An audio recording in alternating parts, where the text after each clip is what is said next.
지난주 우리가 국회의원 선거를 다 치렀습니다.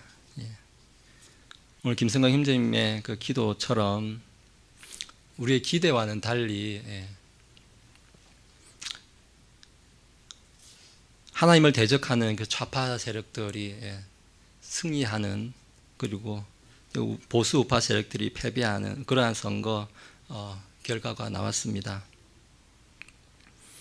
그동안 저도 태극기 집회도 이렇게 몇 차례 참석하고 하면서 사람들이 참 그래도 이렇게 지금 이 정부의 이 악한 길로 가는 것에 대해서 많이 분노하고 있고 여기에 대해서 외치고 있고 해서, 그래도 많은 사람들이, 또 젊은 사람들이 특히 그 광화문 광장에 나온 것을 제가 직접 보고 하면서 참 그래도 많이 생각들이 지금 변하고 있다, 뭔가 이런 생각들을 하면서 그래도 내심 좀 선거 결과에 대해서 기대를 안 한 건 아니었는데, 그래도 이 정도까지는 아닐 것이라 생각했는데 생각보다 너무 좀 당황스러운 결과가 나왔습니다.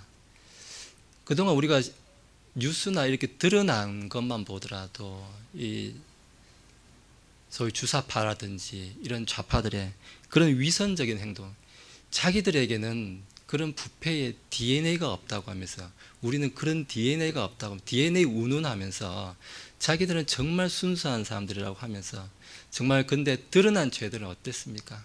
그 대표적인 사례가 바로 조국 사태 아니었습니까?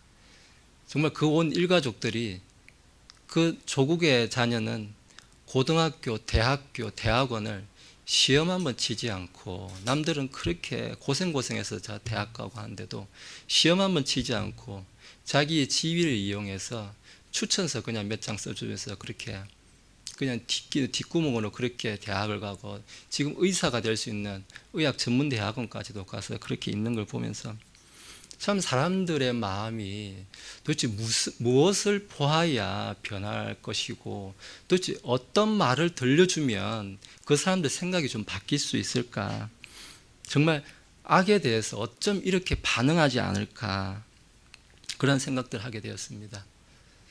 또 우리가 이 단체 카톡에도 이렇게 서로 나누고 뭐 했지만은, 이번 선거 결과가 사실 몇 가지 이제 합리적 의심을 살 만한 그런 통계적 어떤 결과에서의 그런 의심을 살 만한 그러한 일들, 어떻게 그렇게 짜 맞춘 듯이 그렇게 나왔을까? 그 유시민이라는 사람의 그 말은 마치 그 구약시대 선지자도 아니고 어떻게 그렇게 정확하게 이렇게 맞출 수가 있었나? 그런 것들 보면서 사실 제가 이제 하는 일이 이제 과학하는 일이고 실험하는 일이고 이제 사이언스 하는 그런 일이기 때문에, 저희는 통계랑 실험의 어떤 결과가 나오면은 반드시 통계적으로 다시 확인을 하게 됩니다. 근데 통계적으로 그게 일치하지 않으면은 그건 여지 없습니다. 실험 다시 해라고 합니다. 왜? 통계라는 것은 확률적으로 이때까지 그런 똑같은 케이스들을 반복해 보았을 때 이렇게 나오는 게 지극히 정상적인데, 근데 그것과 벗어난 다른 결과가 나왔을 때는 일단 의심을 하는 게 그게 합리적이라는 거죠. 그래서 실험하는 사람들은 통계적으로 처리해서 이게 유의적인 차이가 아니거나 어떤 패턴을 보이지 않으면 무조건 다시 하는 게 그게 원칙입니다. 그렇지만 저는 이번 선거 결과에 대해서 하나님께서 하나님의 공의대로, 또 하나님의 섭리 가운데서 또 이런 일들을 오히려 우리에게 선으로 바꿔주실 거라고 저는 믿습니다. 그래도 그나마 우리가 참 이 가운데서 다행한 것은 그 선거 결과가 개헌 조지선을 그래도 가까스로 좀 지켜서 참 그래도 감사한 일이 아닌가 생각이 됩니다. 또 한 가지 또 감사한 일은 이 투표 결과를 보니까 이 보수 우파 사람들이 낙선을 하더라도 물론 지금 뭐 특정 지역은 뭐 표차가 너무 말도 안 되긴 하지만은, 그래도 서울이나 이런 데서 보면은 뭐 55대 45라든지 이렇게 좀 근소한 차이, 생각보다는 그래도 그렇게 나오는 지역이 많아서 그래도 좀 지금 많은 사람들이 좀 깨어나고 있다, 그래도 그런 좀 희망적인 메시지를 볼 수가 있었습니다. 그래서 지금 말씀드린 대로 지난주 이제 선거 결과를 제가 이제 보고 하면서 지난주 우리가 나눴던 그 말씀 이제 마가복음 4장에 있었던 이제 그 말씀들을 제가 다시 한번 보면서 생각을 해보았습니다. 4장에서 지난주에 우리가 이 비유의 말씀들을 가지고 예수님께서 그 비유에 반응하는 사람들 이제 마음가짐에 따라서 열매가 결정되고 하는 이제 이런 일들을 살펴보았는데 그때 제가 분량이 너무 많아서 4장 11절과 마가복음 4장 11절과 12절 그 부분은 제가 그냥 지나갔었는데 그 부분을 제가 좀 다시 보게 되었습니다. 보니까 11절에서부터 그분께서 그들에게 이르시되 하나님의 왕국의 신비를 아는 것이 너희에게는 허락되었으나 밖에 있는 자들에게는 이 모든 것이 비유로 행하여졌나니 이것은 그들이 보기는 보아도 알지 못하고 듣기는 들어도 깨닫지 못하게 하사 언제라도 그들이 회심하여 자기 죄들을 용서받지 못하게 하려 함이니라. 이렇게 말씀이 기록되어 있었습니다. 얼핏 들으면은 그들이 회심하여 자기 죄들을 용서받지 못하게 한다. 좀 이기적인 표현 아니야? 이렇게 또 생각 언뜻 하실 수도 있을 것 같습니다. 예수님은 분명히 인류의 모든 사람들, 모든 죄인들, 우리도 다 죄인 아닙니까? 모든 사람들을 구원하고 구속하시려고 오셨다는데 어떻게 어떤 특정 사람들이 회심하여 용서받지 못하게 하려고 왔다? 마치 그런 목적을 갖고 왔다는 말씀처럼 잘못 이해될 수 있는 부분입니다. 그렇지만 이건 목적을 말하는 것이 아니라 결과를 말하는 그러한 대목이었습니다. 말씀을 듣기는 듣되 받기는 받되 그 말씀을 믿지 않고 우리가 지난주 얘기했던 것처럼 고의로 그 말씀을 이제 거부하였을 때는 결과적으로 자기 죄들을 용서받는 일이 그 사람에게는 일어나지 않는다라는 것을 결과적인 내용을 지금 이렇게 표현해 주고 있는 것입니다. 지금 그래서 아까 말씀드렸습니다마는 교회 안에 사람들이 예수님을 믿는다 말하고 우리가 한국에 지금 교회가 1000만 인구 그런 얘기들을 많이 하고 있지 않습니까? 근데 참 이 선거 결과를 보면서 정말 그리스도인들이 맞았나 참 그런 생각을 하게 되었습니다. 사실 오늘 좀 전에 말씀드린 마가복음 4장 11절과 12절 그들이 회심하여 자기 죄들을 용서받지 못하게 하려 하심이라 이 말은 이사야서 6장 9절에서 이제 10절을 예수님께서 인용하신 말씀입니다. 백성들의 마음이 너무 완악해져서 그 귀는 이제 듣는 것에 둔하고 눈은 있어도 보는 것에 둔해서 보이는 것에 전혀 반응하지 않는 그러한 이제 사람들의 상태를 이제 말해주고 있었던 것입니다. 지금 교회가 눈이 가려진 그러한 상태가 아닌가 제가 그런 생각을 해보았습니다. 사실 지금 교회가 이런 좌파들이나 이런 사람들로부터 많은 지금 비난을 받고 하고 있는데요. 지금 교회가 많이 타락하고 하고 교리가 변질된 그 대표적인 케이스가 누굽니까? 바로 신천지가 지금 그런 케이스입니다. 지금 마가복음 4장에 또 한 구절을 우리가 유념해서 보아야 될 부분이 4장 34절을 이렇게 한번 보시면은 비유가 없이는 그들에게 말씀하지 아니하시고 그들이 따로 있을 때에 모든 것을 풀어서 자기 제자들에게 설명해 주시더라라고 이렇게 예수님께서 이제 말씀해 주시는데 예수님이 비유를 들어서 설명해 줬다라고 분명히 이야기해 주고 있고 14절과 20절에서 보시면은 예수님께서 씨 뿌리는 자의 그런 비유들을 들어가면서 비유의 목적과 또 그 비유의 뜻을 잘 설명해 주었던 것을 우리가 미리 확인을 했습니다. 그런데 우리가 이전에 개역 성경이라든지 그런 데 보면은 이 34절에 비유가 없이는 이라고 이 번역된 것을 개역 성경에는 비유가 아니면 이렇게 번역이 되어 있습니다.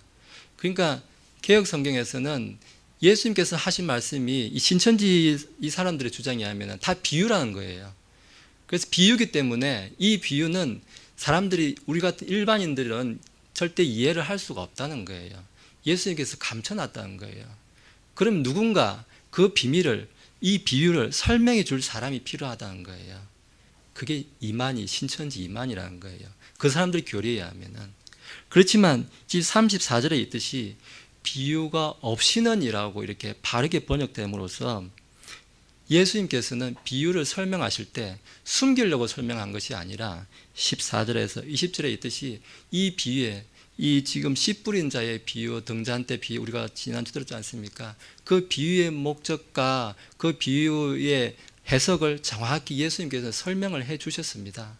예수님께서 설명을 해 주시기 위해서 우리가 너무 깨달지 못하고 듣긴 들어도 이해하지 못하니까 쉽게 설명해 주셨는데도 이 사실, 그래서 번역에 이런 오류가, 이런 신천지와 같은 이단을 만들고 있었다는 것을 또 한 번 이렇게 생각을 해보게 되었습니다. 그래서 참 저는 이 말씀들 보면서 지금 이 시대에 우리에게 지금 필요한 것은 좀 바른 선포자, 말씀을 바르게 선포해 줄 수 있는 그런 선포자가 필요한 시대에 우리가 살고 있지 않나 생각을 해보게 되겠습니다. 설교자는 지금 이 시대에 그러한 투표가 됐든지 지난주 우리가 이야기했던 코로나 같이 이런 역병의 사건이 됐든지 이런 어떤 사회적인 현상을 가지고 성경적으로 이 현상이 왜 우리에게 일어나고 있으며 그러면 성경은 이에 대해서 뭐라고 말하는지를 설명해 줘야 될 책무를 가진 사람인 것입니다. 세상과 동떨어져 가지고 자기만 그냥 성경 안에서 하늘 그 구름 타고 다니면서 고고하게 자기만 깨끗하게 사는 그러한 사람이 설교자가 아니라는 것입니다. 만약 그런 일을 생각한다면 그냥 머리 깎고 산에 들어가서 혼자 목탁 두들기면서 그렇게 중인하고 있으면 그건 딱 맞습니다. 근데 선포자는, 교회 목사는 바로 이런 시대, 이런 혼돈의 시대, 눈이 가려지고 귀가 가려진 이 시대에 하나님의 말씀을 가감없이 그대로 선포해야 될 책무가 있다고 오늘 예레미야 1장 1절에서 이 10절의 말씀이 우리에게 주고 있는 것입니다. 그래서 오늘 저는 설교의 제목을 무너져 보았습니까? 라는 제목으로 잡았습니다. 본문의 배경을 먼저 설명드리도록 하겠습니다.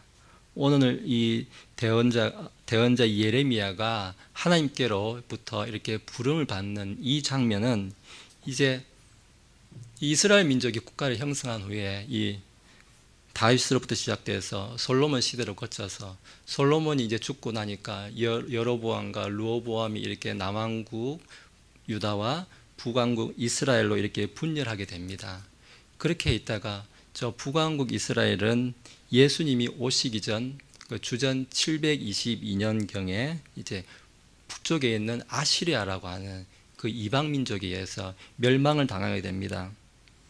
그리고 남유다는 이제 북이스라엘의 그런 멸망을 지켜보면서 이제 주변 열강이 어디 있냐면은 저 남쪽에 있는 아래에 있는 이집트와 또 동쪽에 있는 신흥 강자로 신흥 군사 대국으로 떠오르고 있는 바벨론의 이 틈바구니에서 이제 북왕국 이스라엘처럼 우리가 멸망하지 않기 위해서는 지금 이집트에 붙어야 되나 혹은 그러면은 신흥 강국으로 떠오르고 있는 저 바벨론에 붙어야 되나, 그걸 두고 지금 내분이 일어나는 이제 그러한 상황 가운데 지금 예레미야가 하나님께로부터 이제 부름을 받게 되는 장면이 나옵니다.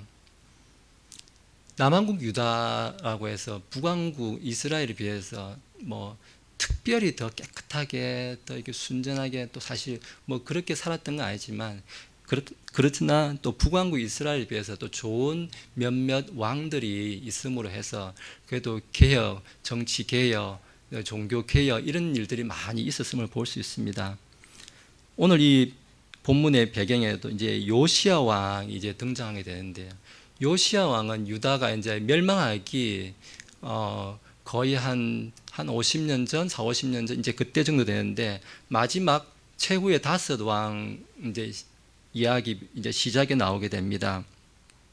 유다 그 역사에서 사실상 거의 마지막으로 이제 개혁을 하고 선정을 베푼 이제 그러한 왕으로 이제 기록이 되고 있는데, 이 요시야 왕 시대에 그 당시 제사장이었던 hil기야, 이 예레미야의 아버지 hil기야 대제사장이 성전에, 이 예루살렘 성전에 이제 보수 공사를 하는 과정에서 그 성전 안에서 그 처박혀 있던 모세 율법서를 이제 발견하게 됩니다.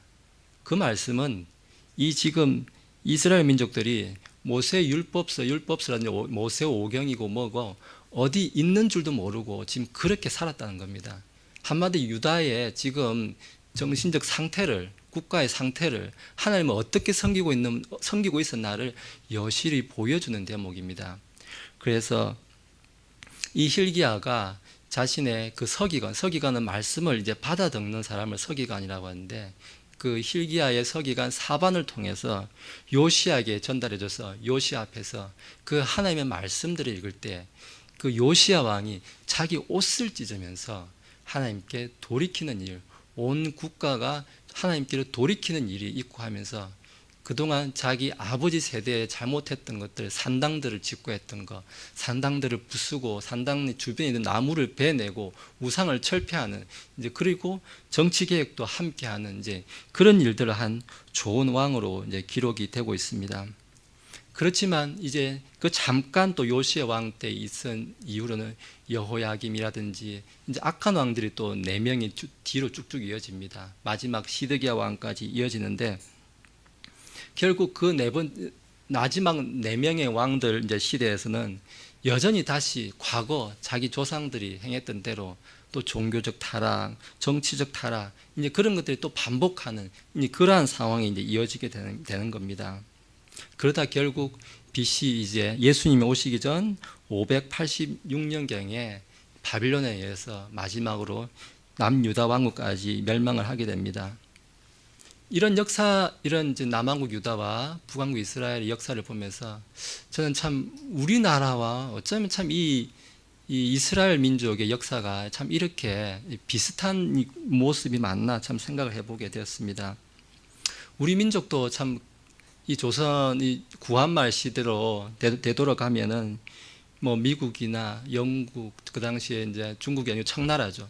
청나라, 뭐 일본, 이 사이에 이제 여러 열강, 서양 열강 이런 사이에서 도대체 우리가 어느 누구랑 이제 좀 친해야 또 이렇게 이 사람 또 청나라에 붙으면은 좀 일본을 견제하려고 하고 또 일본 견제하려니까 또 어쨌든 러시아에 좀 붙기도 하고 그러면서 여기 붙었다가 저기 붙었다 하고 이제 그러한 모습들을 우리가 좀 보았습니다. 이스라엘도 마찬가지였습니다. 이집트에 붙었다가 바벨론에 붙었다가 이제 그러한 역사가 좀 반복되는 것을 볼 수가 있습니다. 사실 구한말 시대에 우리나라 같이 이런 약소 국가는 우리나라뿐만 아니라 어느 나라라도 국제관계에서는 사실 자기 스스로 자기를 지킬 힘이 없으면은 결국 뭡니까? 우리 세상 말로 줄을 잘 서야 되는 것입니다.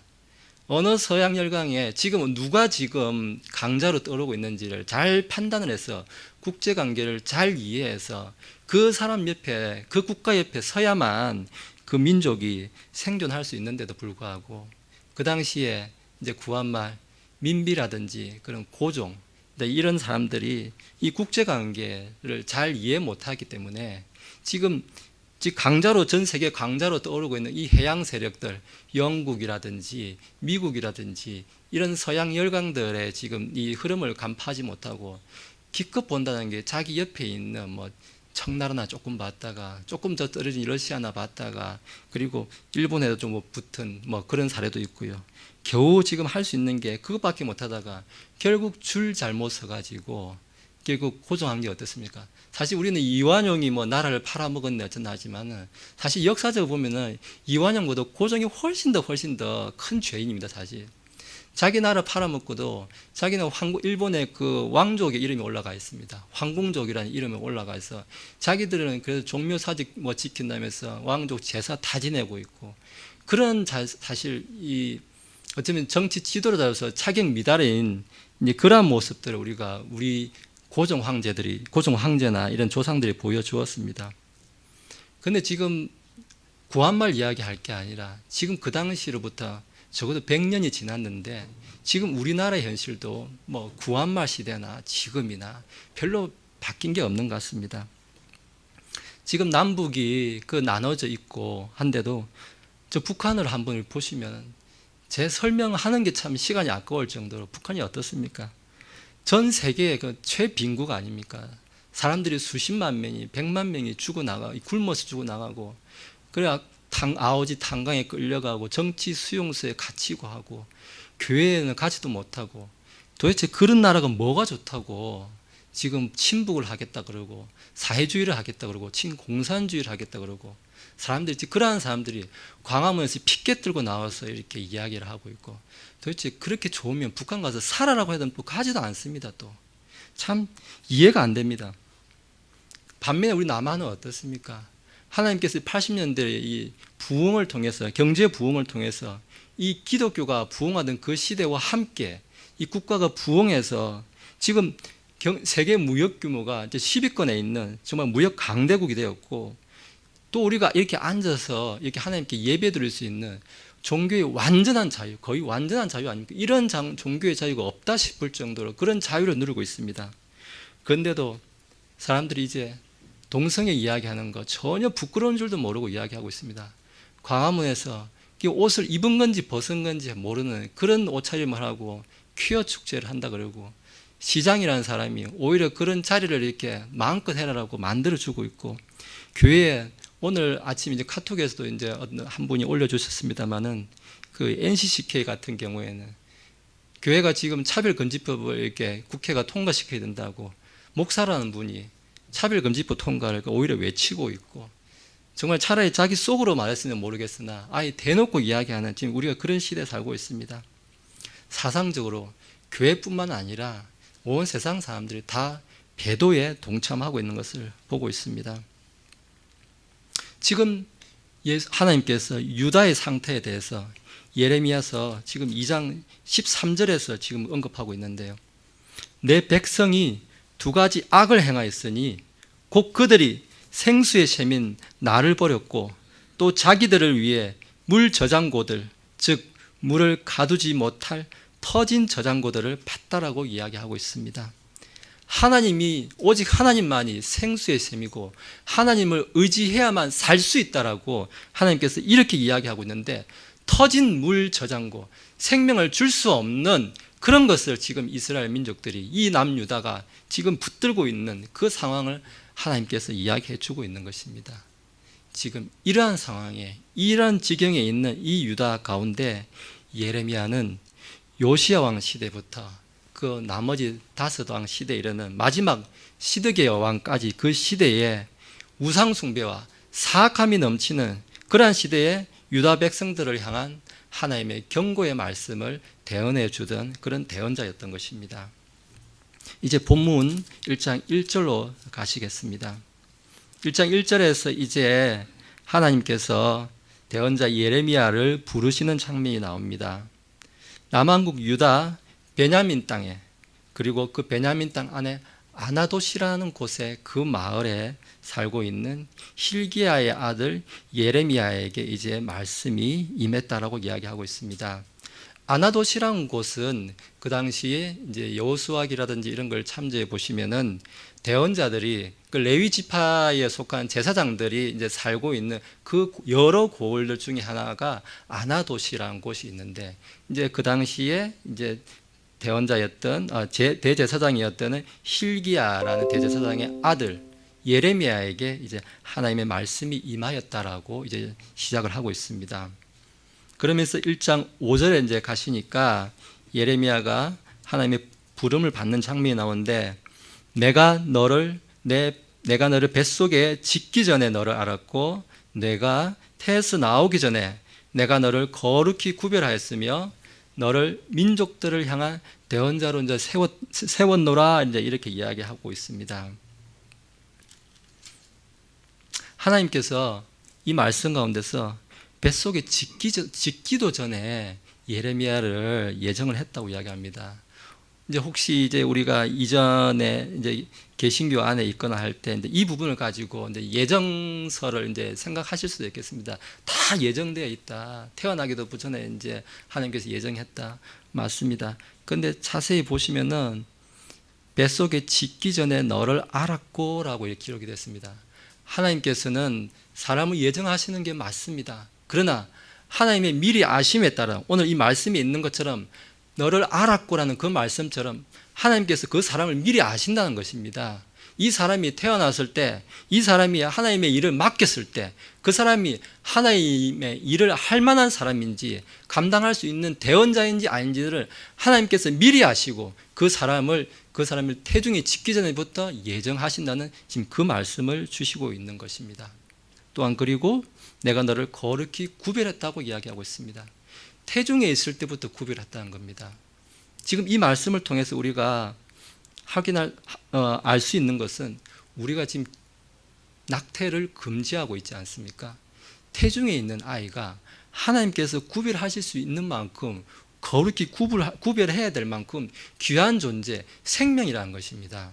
결코 마음대로 사람이 죽이거나 지우거나 할 수 있는 그러한 존재가 아니라는 것을 이 5절에서 이야기하고 있는 것입니다.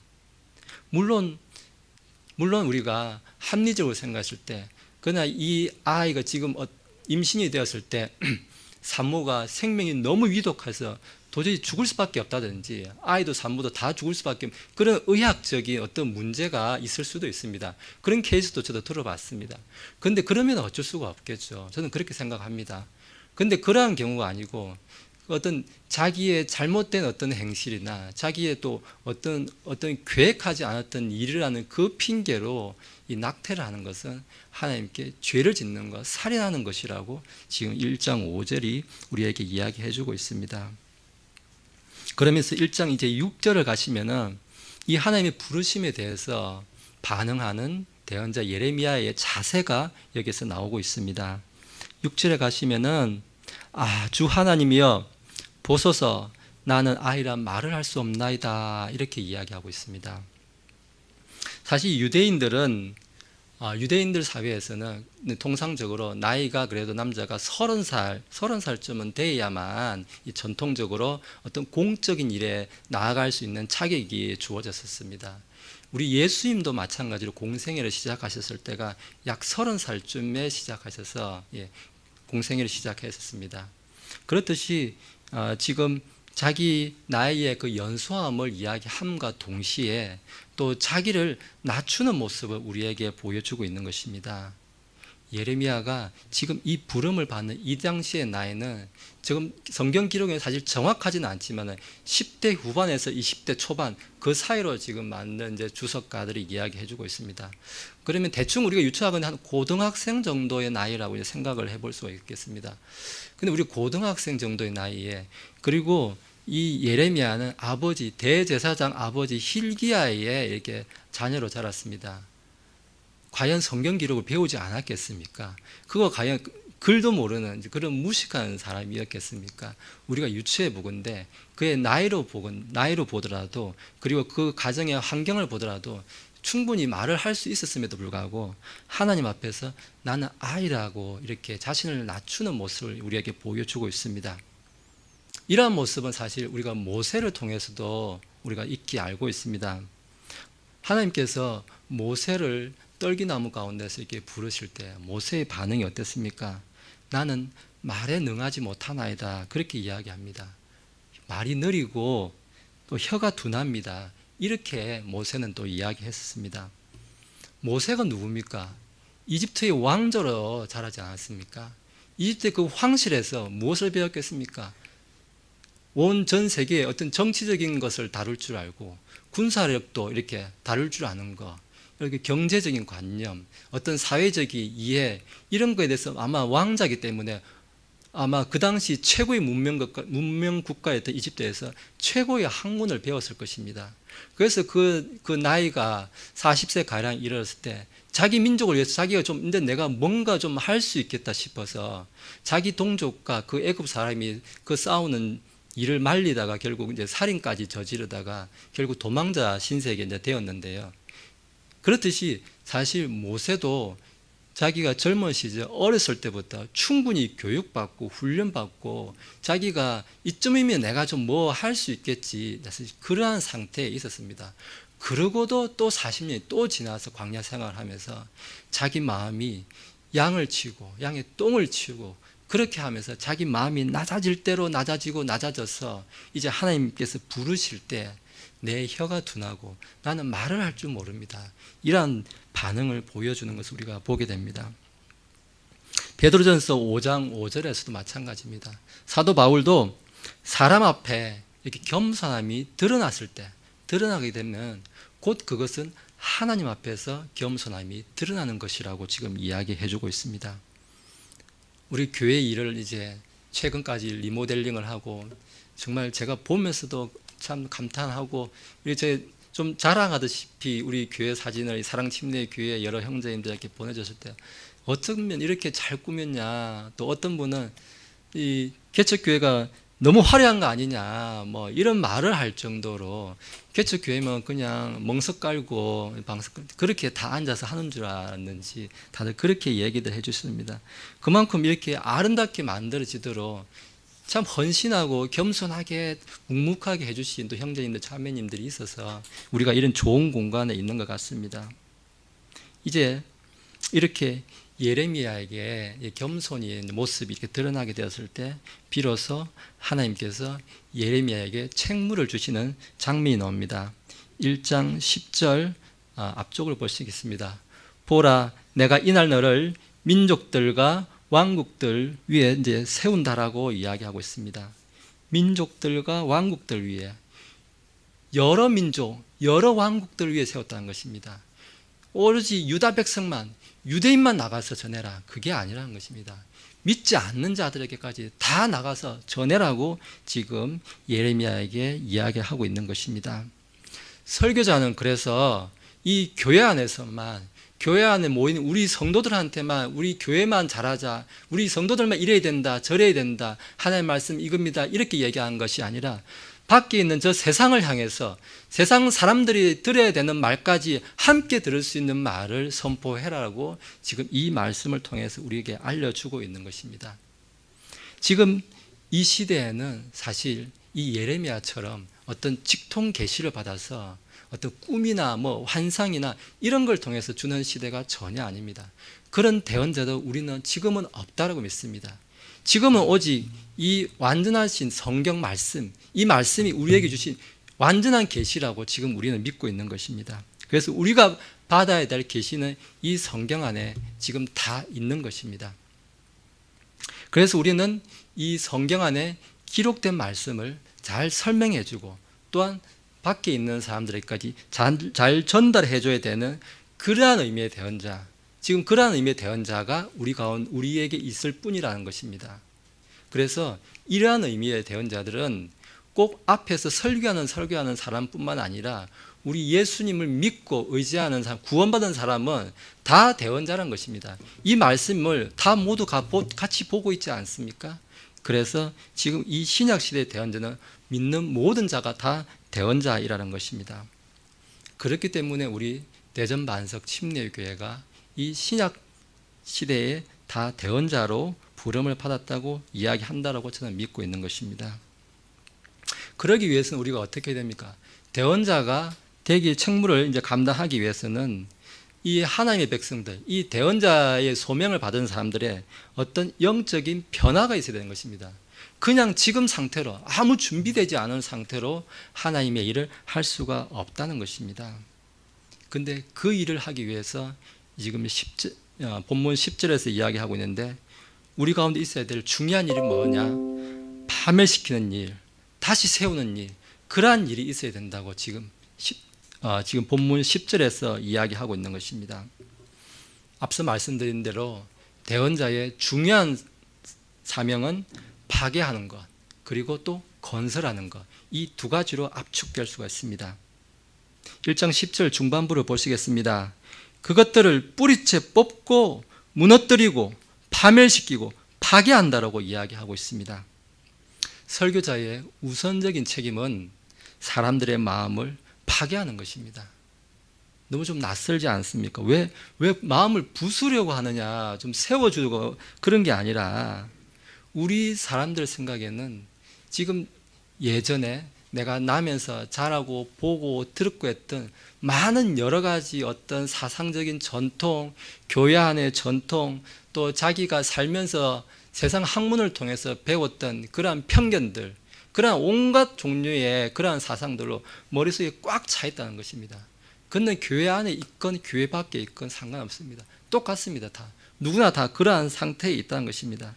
그래서 그런 것들을 다 뽑고 무너뜨리고 파괴하고 파멸시키는 일이 먼저 이 부름받은 사람들에게서 있어야 된다는 것을 이야기하고 있습니다.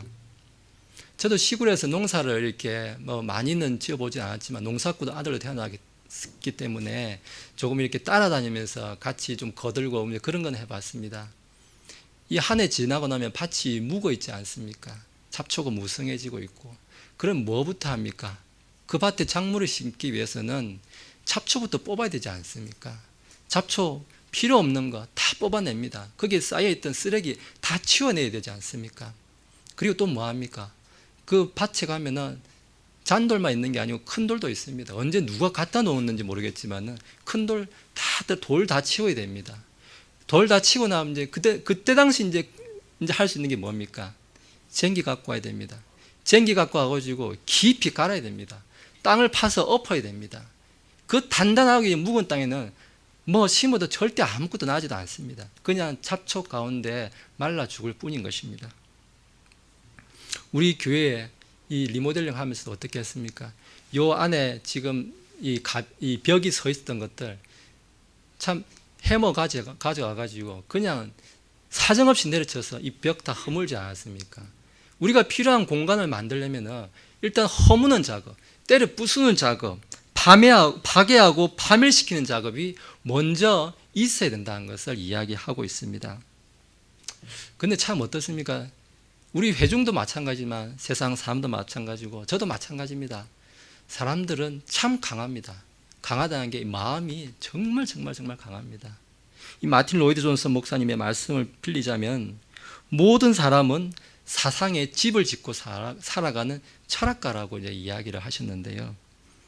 신앙생활이 뭐 10년, 20년 이렇게 오래되지 않더라도 심지어 한 달 전에 교회 다닌 사람도 다 자기만의 어떤 교리적인 어떤 자기만의 이렇게 고집이 다 있는 것을 우리가 알 수가 있습니다. 하나님은 누구시고 교회는 뭐 하는 데고 그리고 그리스도인은 어떻게 살아야 된다. 이런 거 자기만 다 미리 다 정해놓고 다니고 있습니다. 그런 거는 누가 가르쳐주는지 모르겠는데 스스로 다 정해놓고 있습니다.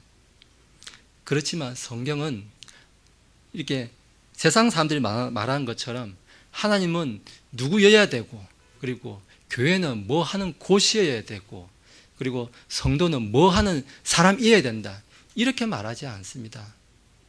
성경에서 이야기한 대로 성경에서 이야기해 준 대로 교회가 무엇이고 성도가 무엇이고 그리스도인들이 뭐 하는 사람인지를 성경에서 알려주는 그걸 그대로 우리 안에 심어야 된다고 이야기한 것입니다. 내가 가지고 있던 그러한 낡은 사상, 그런 묵은 땅 같은 그러한 옛날 전통거 그런 건 쟁기로 다 갈아엎는 일을 지금 우리한테 있어야 된다라고 지금 오늘 말씀이 이야기해 주고 있는 것입니다. 지금 세상에 나가면은 참 교육 수준들이 너무 높습니다, 사실. 그래서 제 주변에도 그렇지만 다들 뭐 석사했다 그러고 박사했다 그러고 뭐 인사하면 다 무슨 박사님 하면서 뭐 지나가는 사람 다 박사밖에 없는 것 같습니다. 그러면서 무슨 말 한마디 하면은 이건 내가 뭐 좀 아는데 뭐 그러면서 당최 들으려고 사는 생각은 전혀 없습니다. 뭐 과학적으로 어떠다, 뭐적으로 어떠다, 사회학적으로 어떠다, 다들 그런 이야기 합니다. 이 바울 시대도 마찬가지였습니다. 바울이 그 활동하던 그 시대에도 이 헬레니즘 문화라고 하죠. 이 그리스 문화라는 것은 철학자들이 우리가 소크라테스, 아리스토텔레스 당대 유명한 철학자들과 동시대 사람이었습니다. 그래서 바울을 이제 말쟁이라고 이제 이렇게 비꼬아서 이야기할 정도로 자기 안에 있는 그런 사상들로 꽉 차 있는 사람들이었습니다. 그래서 사도 바울은 이렇게 표현합니다. 이같이 무지하던 때라고 이제 그 시대를 평가하는데요. 우리가 아리스토텔레스, 소크라테스 얼마나 유명한 철학자고 사상가입니까?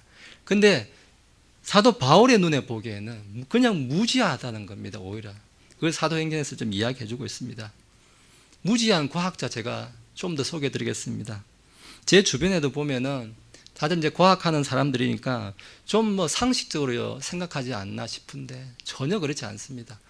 오히려 그 사람들이 제가 보기엔 우상숭배가 더 많은 것 같은 게, 지금 제가 예전에 근무했던 이제 서울대학이라든지 그런 오숙천복재단 이런 데 가면은 아마 제 키보다 클 거예요.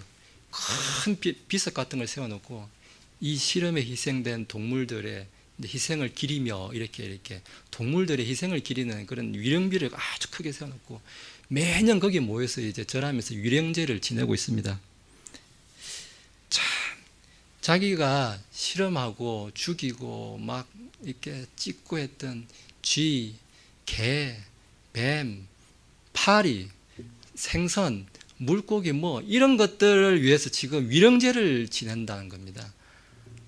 물론 그 하나의 생명체로서 이렇게 좀 안타까운 마음 들 수 있습니다. 그렇지만 하나님께서는 창세기를 통해서 이 모든 창조물들 우리가 아담을 통해서 다 지배하고 다스릴 권능을 주셨습니다. 지금 그런 것들 하게 대해서 우리가 가서 절하고 전혀 그런 게 필요가 없는데도 불구하고 과학을 한다는 사람들이 그 지금 파리한테 미안하다고 가서 파리의 영혼을 위해서 빈다고 그랬고 지금 절을 하고 있는 모습을 제가 매년 보고 있습니다. 요즘은 사실 보기 싫어서 안 가고 있습니다만은 여전히 그런 것을 하고 있습니다. 우리가 좀 뭔가 알고 있다고 생각하고 있고 뭔가 이제 내가 좀 안다고 생각하면 하나님께서 그 사람을 부르지 않는다는 것입니다. 그러면서 사람들은 파괴를 이제 싫어합니다. 자기 마음이 딱딱하니까 자기 마음을 부수려고 하는 이 복음을 사람들은 본능적으로 싫어한다는 것입니다. 그래서 우리는 설교를 통해서 이 말씀의 쟁기를 통해서 자기 삶 속에 심겨진 잘못된 습관, 오래된 묵은 박 같은 이런 것을 갈아엎으라고 오늘 성경이 우리에게 이야기해 주고 있는 것입니다. 그래서 신앙은 자기를 부정하는 것, 나를 부정하는 것에서부터 시작을 해야만 하나님을 인정할 수 있다라고 이야기하는 것입니다. 예레미야 23장 29절의 말씀처럼 우리 하나님의 말씀처럼 내 말이 불같지 아니하냐 바위를 산산조각 부수는 쇠망치 같지 아니야. 하나님의 말씀은 쇠망치 같아서 우리의 이 딱딱한 돌마저도 산산조각 낼 수 있는 그런 권능이 있기 때문에 하나님의 말씀으로 내 마음속에 깊이 그것을 심을 때 하나님께서 내 마음을 부순다는 것을 확신하는 일이 우리 모두에게 있기를 원합니다. 그래서 그런 일이 있게 되면은 지금 10장 하반부에 가면은 세우고 심게 하였느라는 이 말씀처럼 사람들에게 세우고 심는 일이 이제 일어난다는 것입니다. 그럼 우리가 무엇을 세워야 됩니까? 우리는 바른 성경, 바른 교리, 바른 사상을 이제 세워야 되는데, 바른 성경, 킹제임스 성경을 통해서 하나님께서 보존해 주신 이 말씀들, 영원히 보존되는 이 말씀들에 대해서 말씀이 보존된다는 이 진리를 우리가 믿어야 되는 것입니다. 바른 교리, 하나님께서 6일 만에 말씀으로 창조하시고 하나님께서 사람의 몸을 입으시고 이 땅에 오셔서 우리의 모든 죄를 대속하시고 3일 만에 부활하셔서 저 하늘로 올라가셨다가 지금 하나님께서 정하신 때가 되면 다시 오셔서 우리를 휴거시키시고 우리를 다시 부르시는 그 일이 우리 가운데 올 것이라는 것을 우리는 전해야 되는 것입니다. 사람들에게 세우고 심게 해야 된다고 이야기하고 있는 것입니다. 사상에서도 마찬가지입니다. 자유민주주의, 자유시장경제체제, 이 세상에 물론 이런 체제가 완전하다고 말씀드리는 것이 절대 아닙니다. 분명히 부족한 면이 있습니다. 그럼에도 불구하고 지금 이 인간 세상에 인간 정부에 주신 제도 가운데는 인간이 누릴 수 있는 제도 가운데는 이 자유민주주의 자유시장 경제체제가 가장 좋은 체제라고 지금 우리는 믿고 그것을 우리 마음에 세우고 심어야 된다는 것을 우리가 알 수가 있습니다. 그래서 이제 이와 같은 것들을 세상에 들고 나가면은 우리가 좀 전에 말했던 것처럼 세상 사람들 마음은 딱딱합니다. 그래서 파괴를 싫어합니다. 완강하게 거부합니다. 뭐 과학적으로 틀리다 맞다 이런 온갖 말들을 할 겁니다. 그런데 8절에 본문 8절에 보시면은 내가 너와 함께하여 너를 건져내리니 그들의 얼굴을 두려워하지 말라. 주가 말하노라 지금 말씀하고 있습니다. 그리고 1장 18절과 19절에 보시면은 보라 내가 이날 너를 그 온 땅과 유다의 왕들과 그것의 통치자들과 그것의 제사장들과 그 땅의 백성을 칠 방벽을 세운 도시 세기둥 노성벽이 되게 해주겠다고 우리에게 이야기해 주고 있습니다. 그들이 너와 싸우되 너를 이기지 못하리니 내가 너와 함께하여 너를 건져내겠다라고 우리에게 약속해 주고 있는 것입니다. 우리가 부수고 그리고 세우고 심고 하는 이 일을 할 때에 염려하지 마라. 그 뒤에는 하나님께서 하신다는 것을 오늘 이 말씀들로 우리에게 주고 있는 것입니다. 1885년 이제 언더우드라는 아펜젤러 선교사, 그 선교사들이 이 조선이라는 나라에 이제 제물포, 인천 제물포를 통해서 들어왔을 때 이 조선이라는 나라가 어떤 나라였습니까? 길에는 그 변소에서 넘친 똥물들이 길에 넘치고 하천에 들어가고 그래서 콜레라, 장티푸스가 넘쳐서 지금 코로나 몇백 명 죽었다고 하는데 그 당시에 1800년대 그 당시에 한 해 5만 명, 심지어 50만 명까지 죽는 그러한 일도 있었다고 지금 기록에도 다 나와 있습니다. 조선이 그런 나라였습니다. 신분제를 만들어 가지고 사람을 그냥 신분들을 이렇게 깔아뭉개는 그러한 일들이 있는 나라가 바로 우리 조선이었던 것입니다. 이 선교사들이 와서 한 일은 무엇입니까? 그런 신분제를 없애야 된다고, 그런 신분제들 무너뜨려야 되고 파괴하고 파멸시키는 일, 그런 비위생적이고 그런 지금 신분 차별하는 그런 것들 다 무너뜨려야 된다고 복음을 통해서 우리한테 이야기해 줬던 것입니다. 그리고 그런 무너뜨리는 일이 있은 다음에 무슨 일이 있었습니까? 교육기관이 서고 의료기관이 세워지는, 지금 연세 세브란스 병원같이 좋은 병원이 서고 연세대학교 또 이화여대 같은 좋은 기독교 학교가 우리나라에 세워졌던 것입니다. 그리고 그 기독교의 부흥과 함께 지금 우리나라가 기독교 국가로 발전하였던 것을 우리가 잘 알고 있습니다. 기독교가 들어가면은 세상은 반드시 변합니다. 변하지 않는 것은 기독교가 아닌 것입니다. 지금 남미라든지 저 카톨릭 국가 아니면은 저 인도 같은 나라 한번 보십시오. 이슬람 국가 한번 보십시오. 사람들이 쥐를 섬기고 소를 섬기고 소가 그 싸놓은 똥을 가지고 신성시하고 있고, 참 너무나 이게 참담한, 사람이 아니라 정말 개 돼지같이 그렇게 살고 있습니다. 우리는 참 이해할 수 없는 그러한 일들을 우리가 볼 수 있습니다. 비기독교 문화에서는 그러한 일들이 벌어진다고 이야기하고 있는 것입니다. 결론의 말씀을 드리겠습니다. 지금 오늘날 많은 교회가 여러 가지 이제 프로그램이라든지 공연을 하고 축제를 하고 이런 걸로 가지고 설교를 이제 대체하고 그러고 있습니다. 예레미야의 사역은 사람들 가운데 오래도록 이 묵은 밭처럼 이 심겨져 있는 오랜 전통, 나쁜 사상, 자기의 고집들 이런 것들을 무너뜨리고 깨트리는 일, 그러한 일을 먼저 하였다고 이야기하고 있습니다.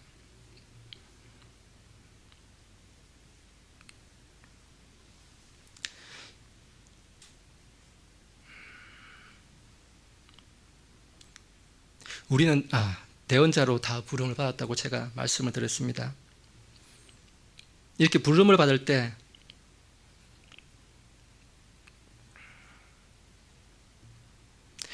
나는 아이라 말을 할 수 없나이다.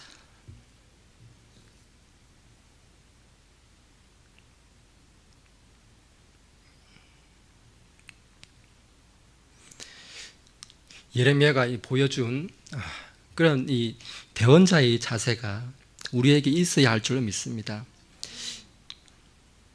오늘 제가 제목으로 말씀드렸던 것처럼